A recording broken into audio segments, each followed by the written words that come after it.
Nuevo episodio de Café con Rosa Liarte y estoy súper contenta de tener por aquí a una persona especialista que no habíamos traído hasta ahora en el podcast. Se trata de Teresa Sánchez, conocida en redes sociales como Entretea. Hola Teresa, encantada de estar por aquí. Hola Rosa, muchísimas gracias por invitarme. Nada, a ti por tu tiempo, por estar hoy aquí conmigo. Y bueno, ¿quién es Teresa Sánchez? Para quien no la conozca, que a mí me extraña porque en Instagram creo que mueve un poquito de gente, pero cuéntanos un poquito sobre ti, Teresa.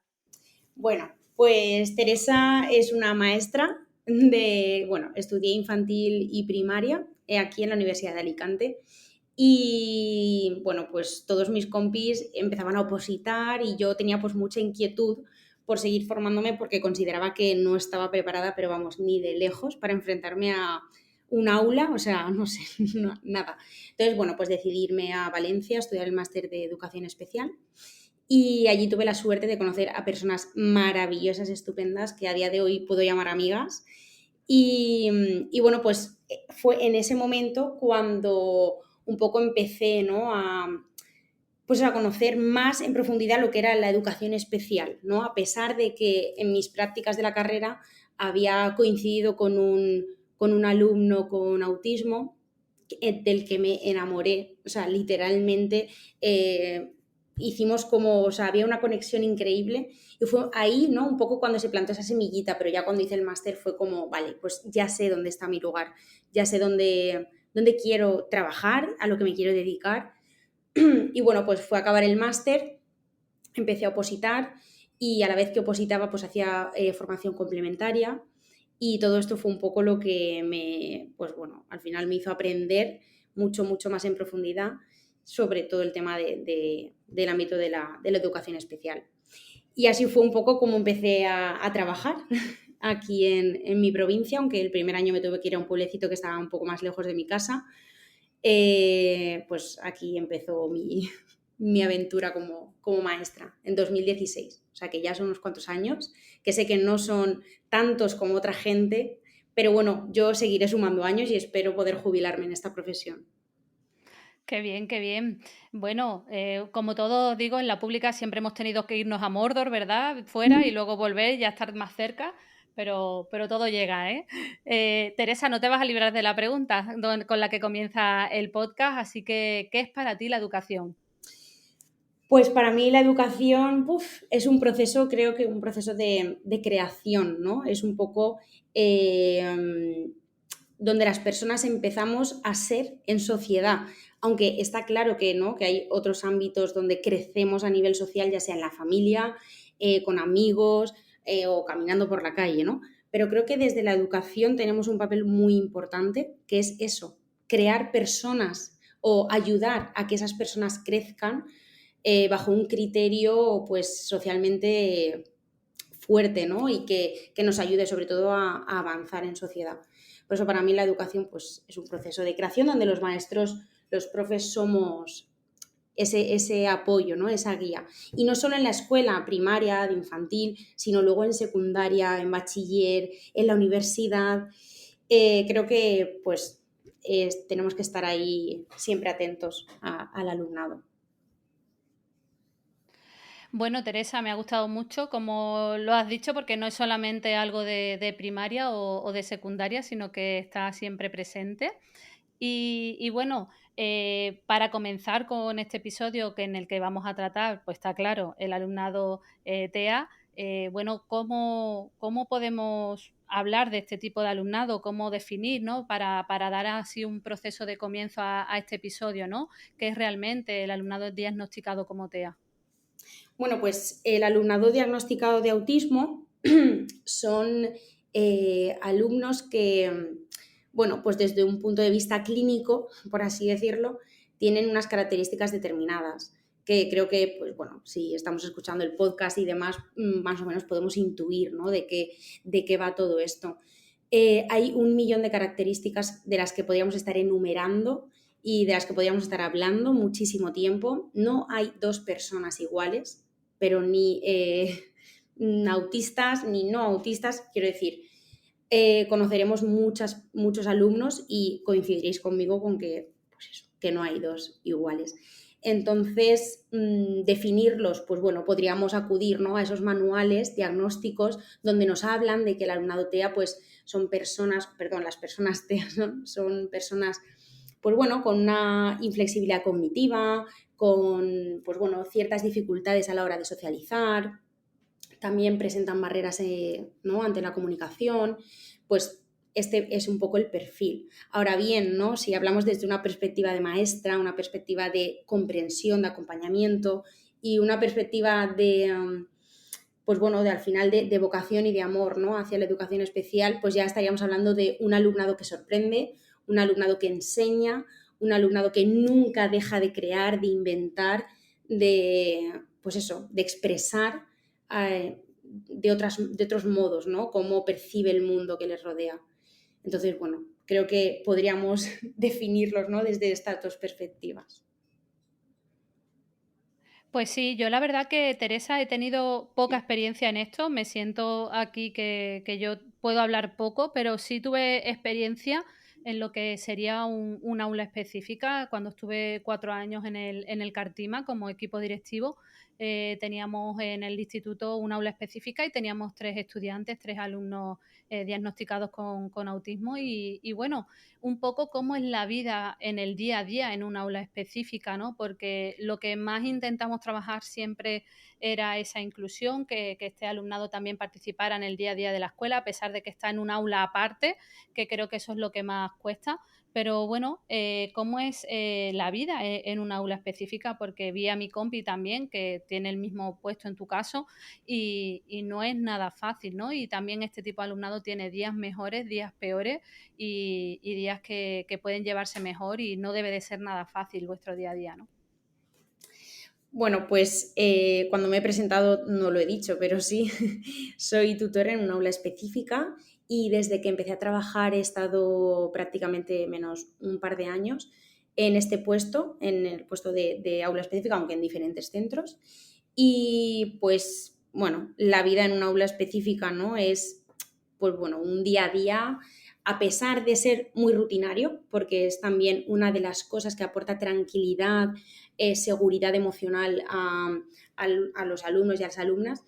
Es rutinario, pero a su vez es complejo, ¿no? Dentro de la rutina surgen muchas dificultades a la hora de, pues, regular conductas, trabajar aspectos tanto curriculares como de la autonomía, como de la vida diaria.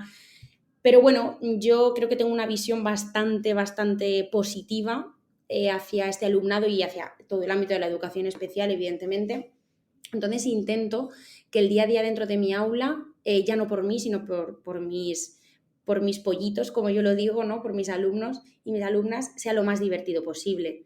Para eso, pues bueno, intento complementar todo lo que puedo con salidas por el entorno, con talleres vivenciales, talleres que les aporten, ¿no?, una experiencia pues de vida, unos aprendizajes útiles, pero que a su vez, pues bueno, dentro de la escuela tengan lugar para también aprender, porque al cole, pues como, pues bueno, tenemos también que asumir que no van únicamente a pasar el día, como, ¿no?, hay mentes que piensan esto, ¿no? Pues bueno, van al cole, van a ser felices y no, al cole también tenemos que ir a aprender ciertas cosas.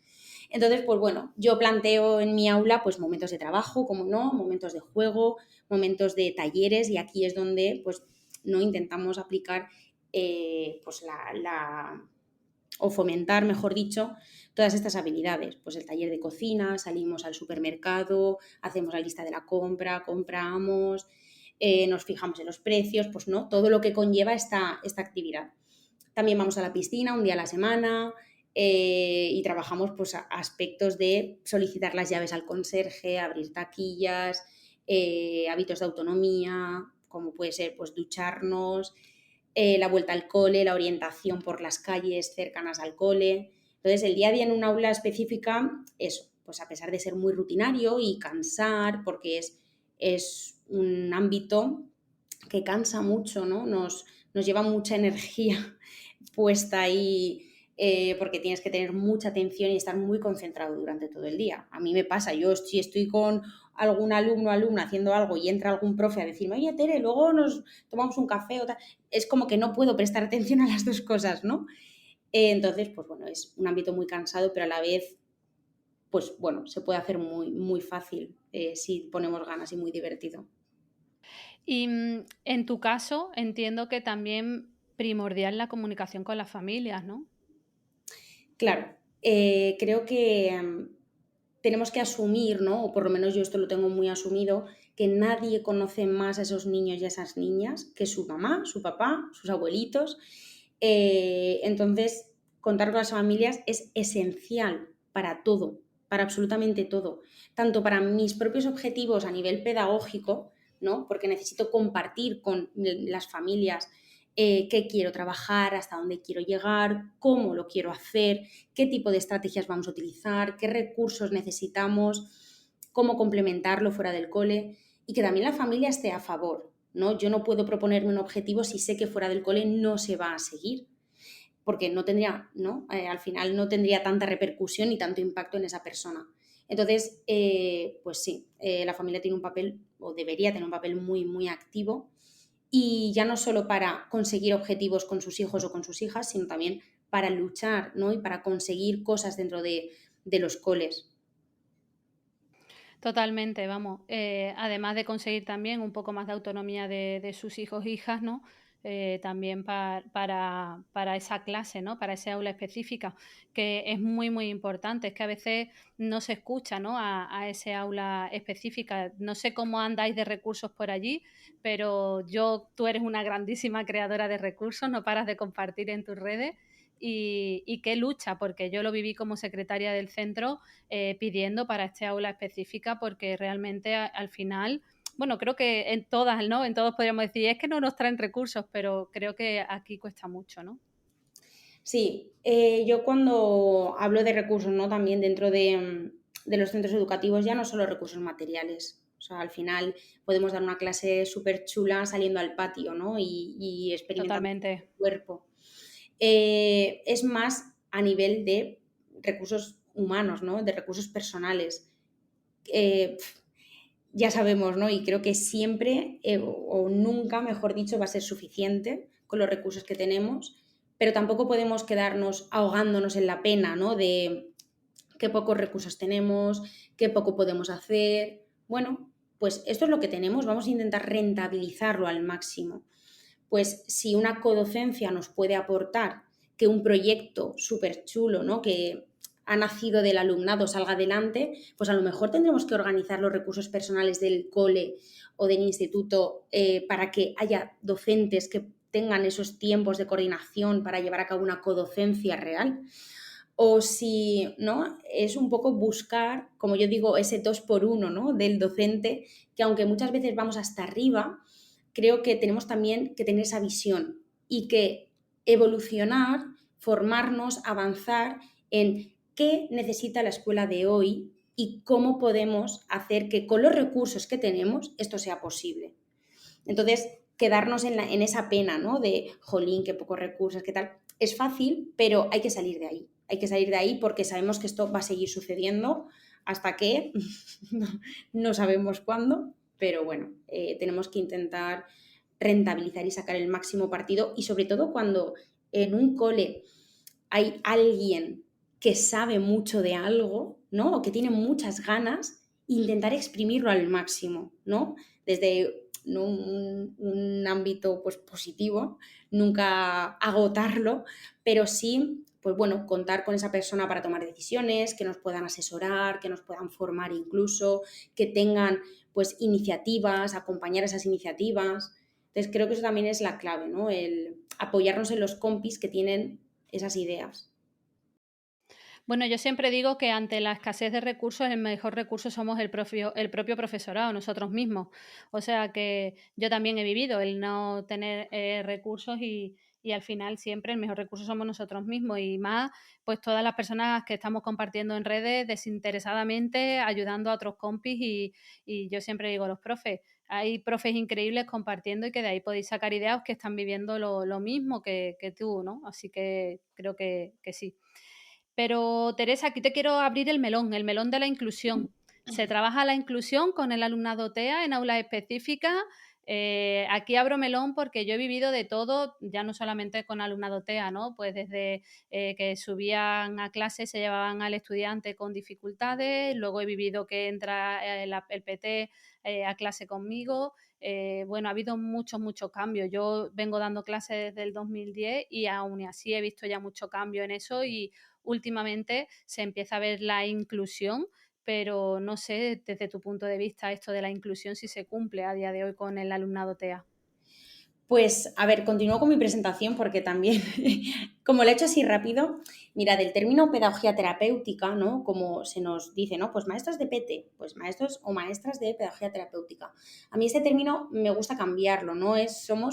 Creo que somos maestros de pedagogías inclusivas, que esto es algo muy diferente y es aquí donde está el cambio a lo que tú estás comentando, Rosa. El hecho de que venga un profe que muchas veces somos nuevos, somos un agente externo totalmente, ¿no? Hasta que no pasan unos meses del curso y nos conocen, y sacarlo del aula, que es su contexto natural, para enseñarle a multiplicar, no sé, imagínate.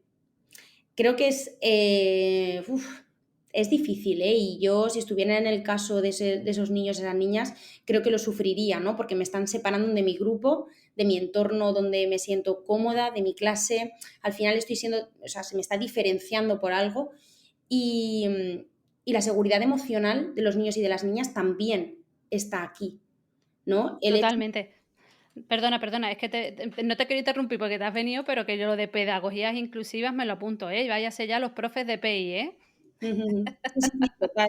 Es que al final, o sea, estamos viviendo, ahora mismo creo que estamos en un momento de cambio donde este debate sale mucho, sale muchísimo por los pasillos de los coles, cuando te juntas con otros profes, cuando te juntas con amistades que también se dedican a la educación. El alumno fuera del aula, dentro del aula, el maestro de especial dentro, fuera. Es un debate que a día de hoy está latente, ¿no? Y creo que tenemos muchos motivos y muchos argumentos, tanto legislativos como pedagógicos y humanos, para defender que la posición de un maestro de apoyo a la inclusión es siempre en el contexto donde ese niño o esa niña se sienta más a gusto, donde pueda aprender en sociedad, porque los seres humanos aprendemos en sociedad, aprendemos imitando, aprendemos en equipo, porque si no, no hubiéramos llegado hasta donde estamos hoy en día. Entonces, yo siempre voy a estar a favor de que ese recurso especializado esté dentro del aula ordinaria. Y aquí viene un poco, ¿no?, el tema de la inclusión. Yo, contestando a tu pregunta, pues es cierto que cada vez más son las experiencias inclusivas que existen y, bueno, pues en algunos sitios son como más continuas y se podría decir que están muy cerca realmente de llegar a un modelo inclusivo, pero en otros centros esto no es así. En otros centros se viven experiencias inclusivas de manera aislada. Y esto entiendo, ¿no? Y quiero pensar que irá evolucionando hasta que lleguemos, ¿no?, a un continuo de estas experiencias inclusivas. Lo que sí que tenemos que tener claro es que por vivir un momento así, un momento que digas, jolín, qué bien ha salido, han estado todos participando, ¿no? Cumplimos esos pilares de la inclusión, ¿no?, de la participación, del éxito, que sea algo que no tengamos ni que comentar, porque será lo normal, será algo normalizado dentro de las escuelas. Entonces, bueno, pues es cierto que hay coles donde esto está mucho más claro y nadie lo duda, y otros coles en los que todavía está costando mucho. Hay que luchar mucho, hay que pelear mucho. Yo siempre digo que hablar de la inclusión a día de hoy es como tener que estar saltando muros constantemente. Genera mucha frustración cuando tú crees en algo profundamente, cuando sabes y tienes claro cómo llevarlo a cabo, pero sin embargo son tan pocas personas las que te siguen que no es posible hacerlo. Entonces es muy frustrante en ciertas ocasiones, pero creo que siempre hay alguien a quien vas a enganchar. Entonces hay que aferrarse, ¿no?, a ese alguien para que ese alguien contagie a otro alguien, ¿no?, y así ir haciendo cadena. Pero sí, es todavía, pues nos encontramos, yo creo que entre un modelo, ¿no?, de integración y de inclusión, que todavía son términos que coexisten a día de hoy.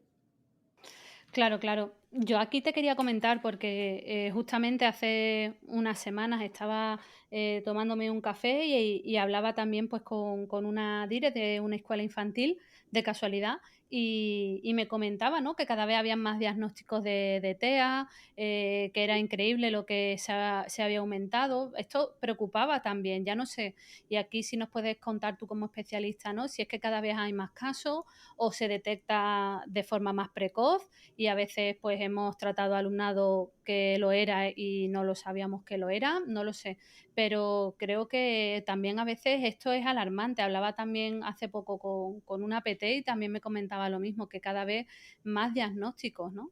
Es preocupante, ¿no? Sí, yo también he escuchado esto, ¿no? Y es cierto que los centros educativos a día de hoy está mucho más normalizado tener mínimo un alumno con autismo dentro de un aula, ¿no? Casi todas las aulas tienen algún alumno con necesidades educativas, como se les menciona, ¿no?, dentro de la ley educativa. Pero no creo que haya, bueno, no lo sé, tampoco lo sé, no lo puedo decir con seguridad, pero creo que es a causa de la sociedad en la que estamos ahora, ¿no? Una sociedad mucho menos represiva que antes, donde cada uno puede expresar cómo es, donde las familias ya no esconden a lo mejor a sus hijos o a sus hijas que tienen algún tipo de dificultad o comportamiento, pues bueno, diferente, ¿no?, a lo normativo. Y, y también eso, el diagnóstico, ¿no? Tenemos muchas más herramientas, mucha más, creo que conocimiento acerca de esto como para diagnosticar de manera más temprana o detectar esos signos de alerta de manera mucho más temprana. Y, y bueno, yo no creo que haya más, yo creo que, es que no lo sé tampoco, pero a día de hoy dentro de la escuela ordinaria hay muchos más alumnos con necesidades y quizá antes a estos alumnos se les derivaba a esos centros de educación especial. Por eso creo que el avance en cuanto a la inclusión se nota también en esto, ¿no?, que la diversidad está mucho más presente en las aulas y en los centros ordinarios que antes. Antes la diversidad no se entendía como un aspecto positivo de la sociedad, y hablo de diversidad ya no en el ámbito de la diversidad funcional, sino en el ámbito de la diversidad cultural, de la diversidad de gustos, de intereses. Entonces, esto, que también considero importante destacar que la inclusión no solo es, o la tendremos que considerar en el ámbito de la diversidad funcional, sino en todos los ámbitos. Pero bueno, sí, contestando a tu pregunta, es mucho más común ver a día de hoy niños, niñas con autismo o incluso con otras discapacidades dentro de la escuela. Bueno, y también se está normalizando más, no sé en tu caso por allí, ¿vale? Pero, por ejemplo, aquí la feria tiene un horario todos los días sin música y sin ruido para este alumnado, para estos niños, niñas. También los pasos de cebra de la zona cerca al cole tienen los pictogramas. Bueno, creo que también se va un poco escuchando a las familias, ¿no? Porque esto también viene un poco de ir normalizando a este tipo de personas, ¿no? Sí, esto es otra, ¿no?, de las cosas que nos suele llamar la atención de las personas con autismo o de las personas autistas, como lo queramos decir, y es esa hipersensibilidad, hiposensibilidad que les caracteriza en muchas ocasiones. Y lo que comentas, ¿no?, de ese tramo horario en la feria sin ruidos, ¿no?, sin sonidos así más fuertes y tal, son gestos que pues, la sociedad vamos teniendo hacia personas más vulnerables en estos contextos, ¿no?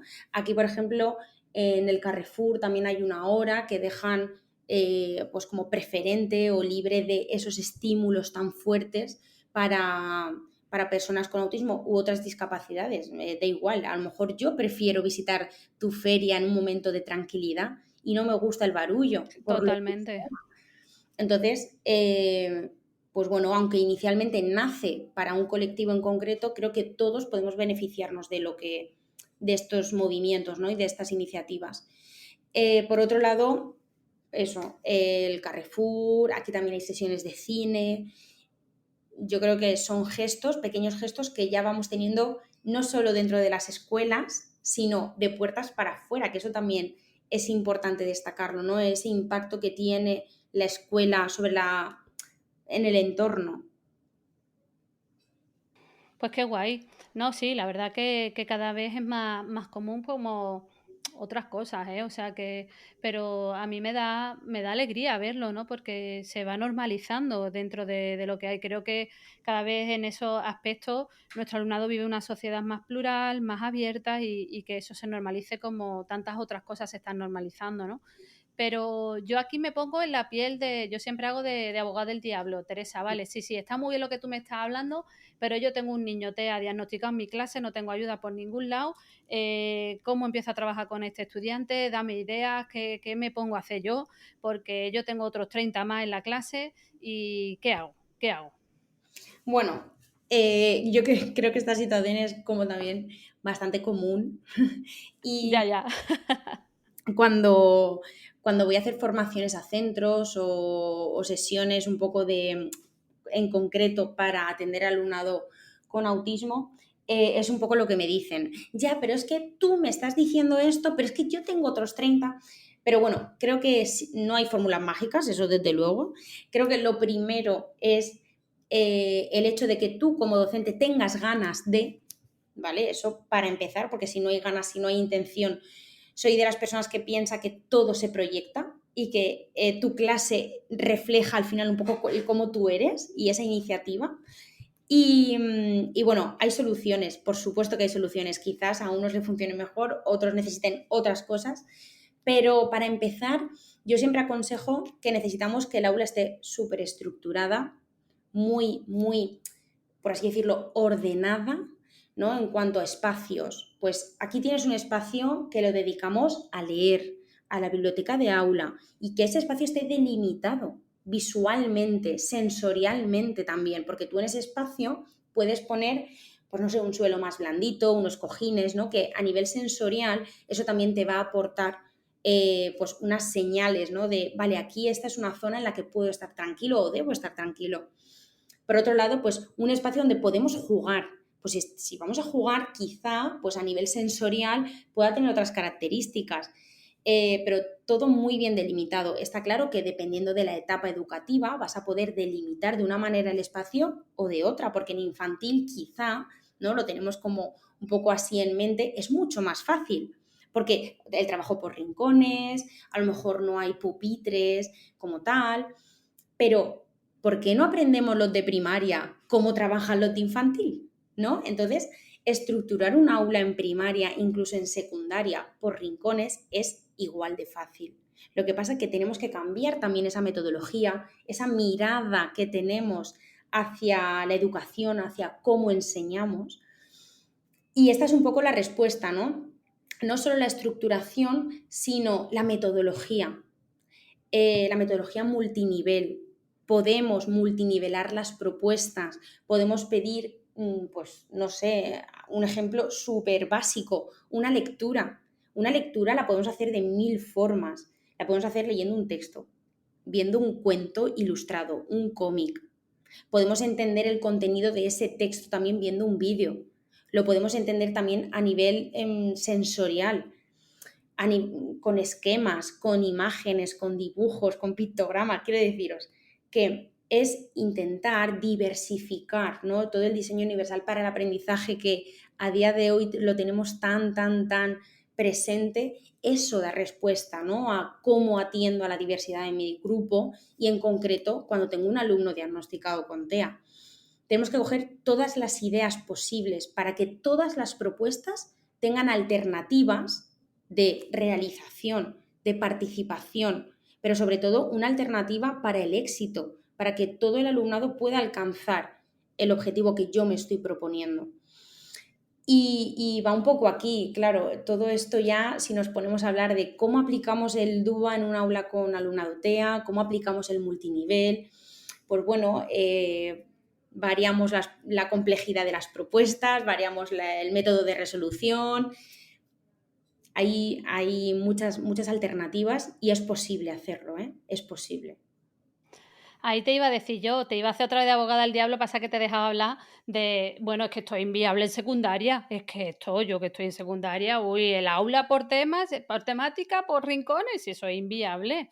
Además, algo de lo que yo reclamo mucho, que esto ya lo hemos hablado a veces con lo de los espacios, es en secundaria, ¿no? Que realmente el alumnado, el profesorado es el itinerante y no vea si cambia el que el profesorado tenga su propio aula, ¿no? He estado con profes que yo no lo he practicado, pero fue una propuesta que hice en mi claustro y algunos me miraban de estás loca, pero que sea el alumnado el que cambie de aula y tener tú ahí tu aula, eso también ayudaría muchísimo a hacer estos espacios, ¿no? Porque al final tu aula no es tuya, no puedes tener nada tuyo propio y vas tú al final con carpetas cargada la mochila para arriba y para abajo. Así me he encontrado yo muchísimas veces para poder trabajar, ¿no? Es complicado. Sí, es complicado, pero bueno, creo que en secundaria, pues vamos, es que creo que más fácil que con las situaciones de aprendizaje no tenemos nada, ¿no? Si al final Tú quieres agrupamos, abrir otro melón, ¿eh? Tú quieres abrir otro melón ahora, ¿eh?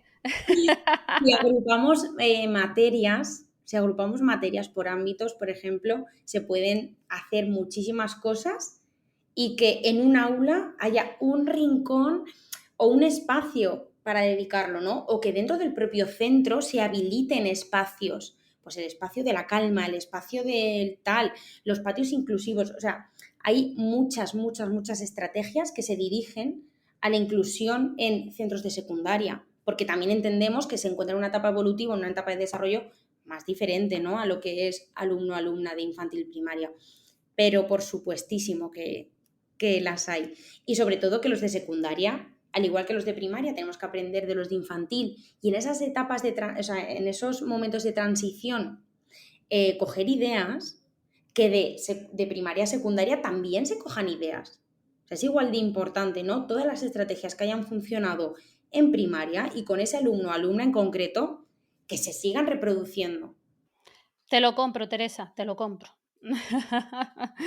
Pero, aquí te pregunto, ¿tienes, pregunto, webs o algo que nos recomiendes con el tema de pictogramas y demás para preparar material que pueda servir también de ayuda? Como te he preguntado lo de los recursos, un poco si puedes darnos algunas oye, alguna lectura o lo que sea que nos recomiende desde aquí. No lo hemos hablado antes de grabar el episodio, pero si toda información que sea buena de profes que diga, oye, pues puedes tirar de esta web que te puede resolver bastantes recursos. Está claro que la tuya, ¿eh?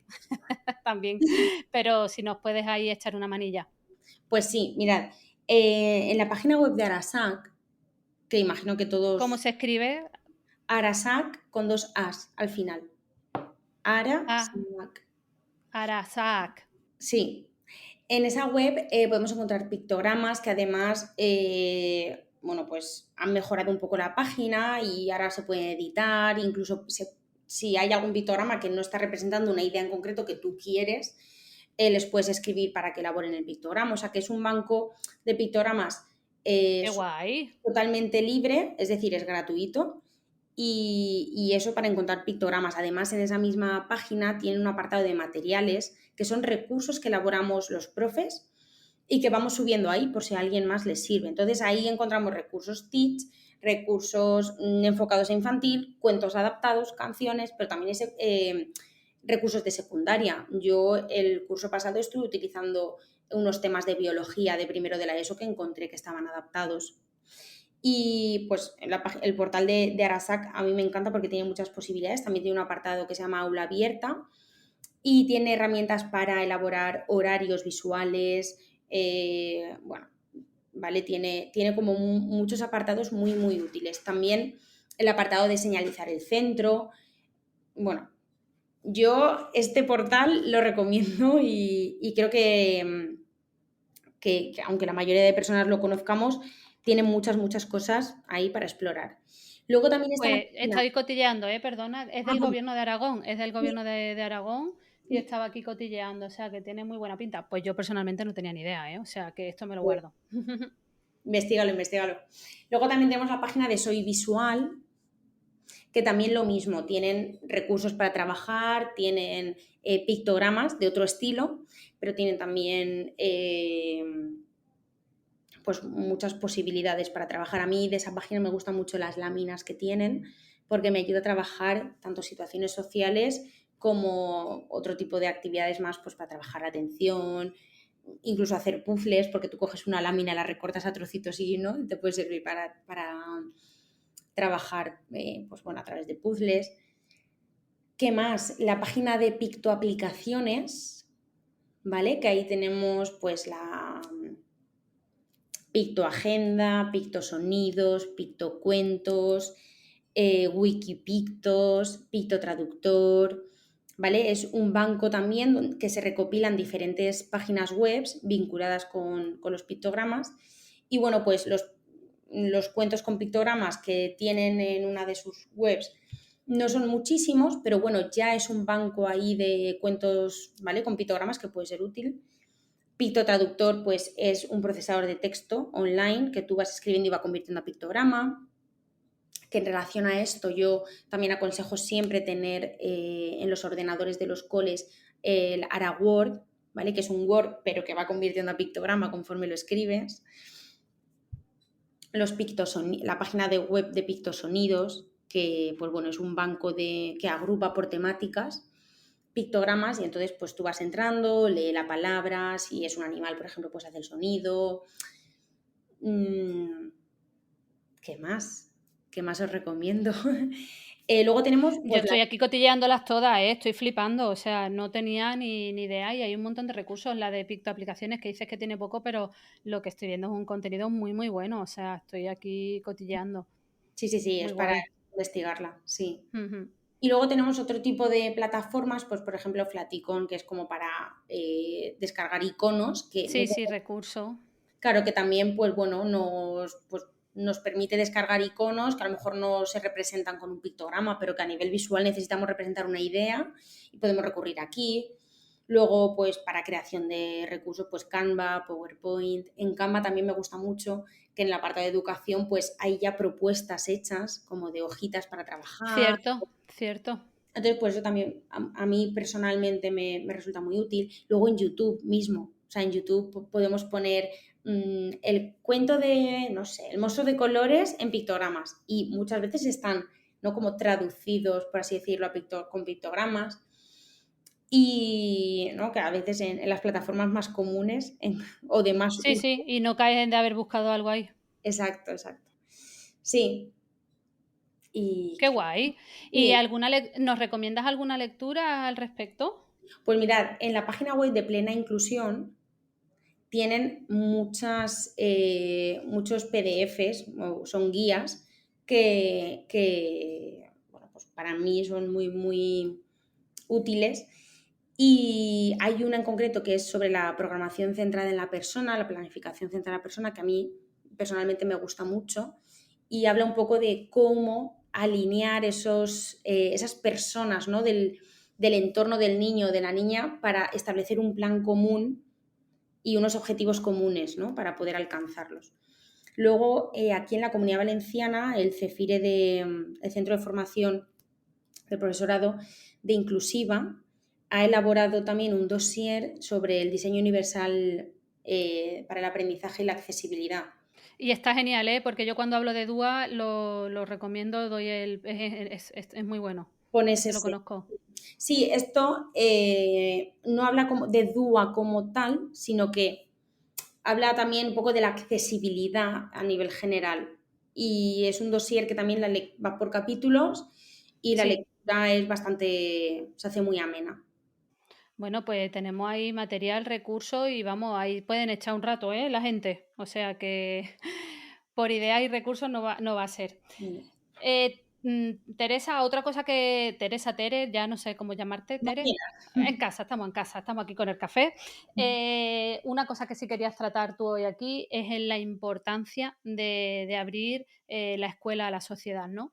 Realmente la importancia, has tocado un poco el tema familias antes, pero qué importancia tiene y sobre todo para este tipo de alumnado, ¿no?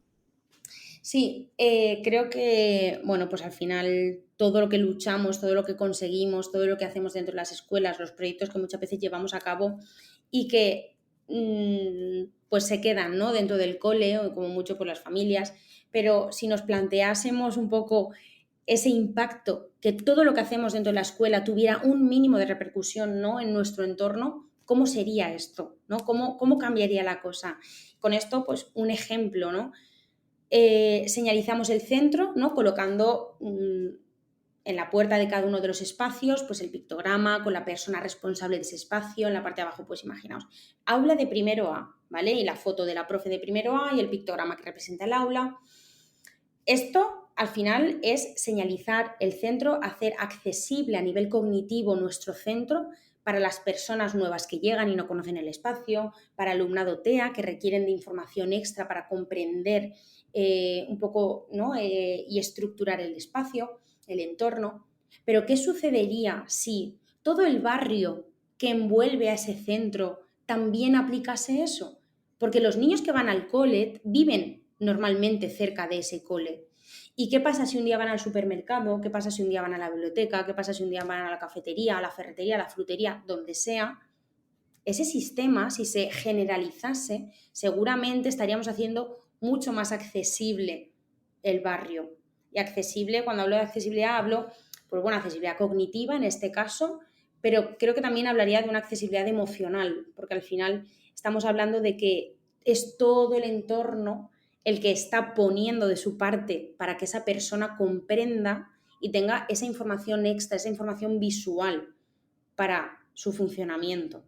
Hacer las cartas, los menús de los restaurantes, pues con pictogramas o a nivel visual, lectura fácil.